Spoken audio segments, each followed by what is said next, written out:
The question we asked is, why has our society become so fixated on defining gender?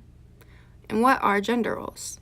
Gender roles are the preconceived ideas whereby females and males are arbitrarily assigned characteristics and roles determined and limited by their gender, along with deeply embedded societal norms that prevent the equal distribution of both caring responsibilities targeted towards women and their characteristic of strength targeted towards men. The first point we chose to discuss was stereotypes and the view on gender equality in the household, which is from financial stability, caregiving responsibilities such as cooking, cleaning, and etc., versus gender equality in the workforce. 1 in 3 men would prefer their wife to stay at home and take care of their family in an unpaid household work, rather than be paid. Similarly, social norms prevent men from assuming equal caring responsibilities at the home. 92% of the population think that a man's role is to financially support his family, and around 33% believe that a man is responsible for care and domestic duties instead of pursuing paid work is not worthy of esteem. Likewise, 75% of the world's total unpaid care work is done by women. 90% of people in the country think that girls should perform domestic activities as part of their upbringing. 100% of the population in Burkinabe, where the study was done, believe that girls should participate in cooking activities, while less than 1/3 of the population believe that boys should engage in cooking. Our second point is the use of language in today's society, where discriminatory words are oftentimes associated with each gender and detrimental to the individual. For example, abrasiveness is commonly associated with the male, while softness is commonly associated with the female. Women should be quiet and passive.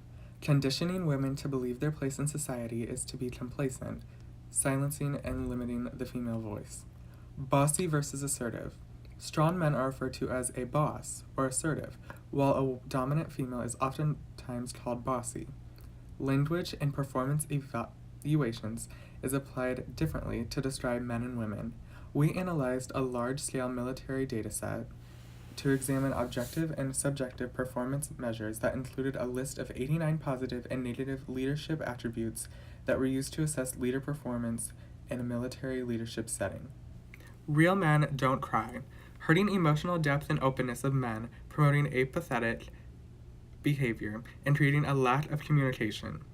Real men are the breadwinner, stigmatizing the role of men along with women, equating stay-at-home dads or men who make less than their spouse of less worth than a man who takes home the most. Sex education is very typical to occur in high school. However, a study carried out by Adolescent Health suggests that in any situation, the discussion of relationships, identity, and sexuality should begin much earlier to minimize the negative impacts of gender roles. Adolescent health programs typically do not even help individuals until the age of 15. Therefore, many underage children go through experiences like child marriage, pregnancy, STDs, exposure to violence, substance abuse, suicide, and shorter life expectancy.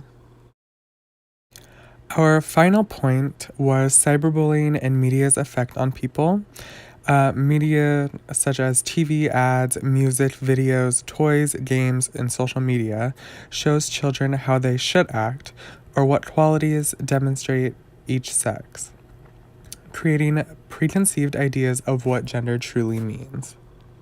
This creates harmful, limiting, confusing messages concerning the stereotype of gender and individual identity. Women in media are oftentimes only portrayed in standards of societal beauty, thin and overly sexualized, while men are oftentimes portrayed with strength, good looks, and lack of emotional openness and depth. So, what can be done to change this? Gender stereotypes limit the voice of an individual due to a set of preconceived ideas. This is a serious issue that needs to be changed. Fortunately, this is a societal change that can simply be accomplished per individual, giving another a leg to stand on versus tearing one down.